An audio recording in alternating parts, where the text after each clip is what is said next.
శ్లోకార్థేన ప్రవక్ష్యామి యదుక్తం గ్రంథకోటిభిః పరోపకార పుణ్యాయ పాపాయ పరపీడనం. యదుక్తం గ్రంథకోటిభిః, ఒక్క భారతం కాదు గణపతి 1700 శ్లోకాల భారతమేనా, 14,093 శ్లోకాల భాగవతమేనా, 24,000 శ్లోకాల రామాయణమేనా, చతుర్వేదాలైనా 6 శాస్త్రాలైనా ఏదైనా సరే మొత్తం ప్రపంచంలో ఉండే కోటి గ్రంథాల సారాంశం ఒక్కటే.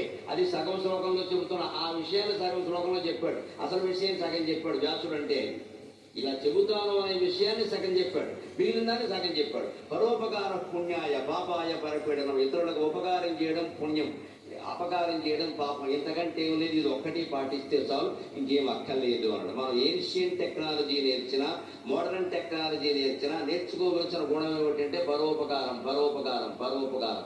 పరోపకారం కోసం ఆర్వీఆర్ఎన్ చేసి కాలేజీలో చదువు మానేసి పొద్దున్నే